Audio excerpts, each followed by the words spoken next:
Alright hosses, welcome back, and in this tutorial I'm going to show you guys how to use Bitwise operators in Python. Now just a heads up, it's probably really useful if you guys already know binary. So if you guys don't, then go ahead and watch my networking tutorials. One of the videos in there I explain how to interpret binary. Basically, if you have a value like 1101, 1101, then how to turn this value into an actual number. If you can do that, then you're ready to watch this video. And if not, then I'll talk you guys through it real quick. But, just a heads up. So let's say that we have two different values. So we'll say we have a value A, and this is just equal to the regular number 50, no binary or anything like that. And we have another number B, and this is equal to 25. Well, if you guys remember, the binary of 50, let's see if I can get it. It's, what is it, 11010.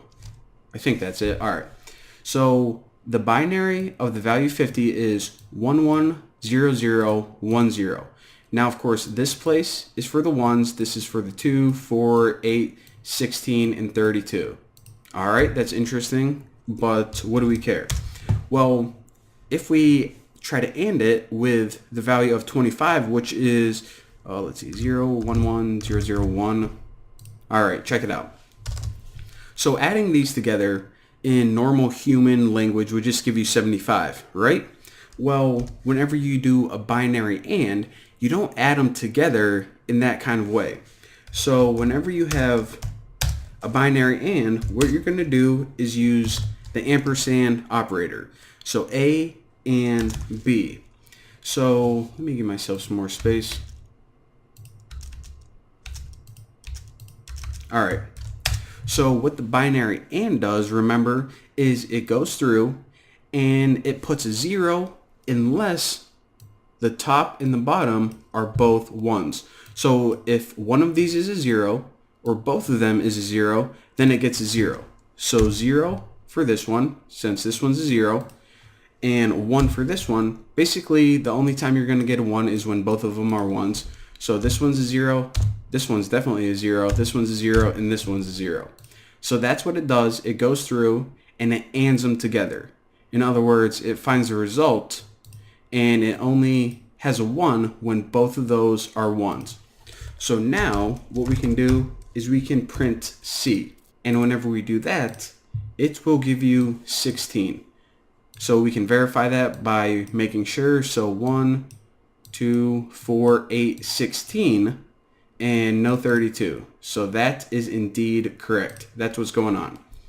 Now, let me copy this right there, and all right. So the next thing I want to teach you guys is right shift. And by the way, there's also OR and, a bunch of other stuff, but I figured if you guys know how to do AND, then you guys know how to do OR. Now, one kind of tricky thing is binary right shift, and I'll give you guys an explanation of what the heck this is. So say that you have a variable and it's just equal to human readable 240. That's just the value. And 240 in binary is 11110000. So what we want to do is we actually want to take 240 and right shift it. That means take all these bits and shift them to the right.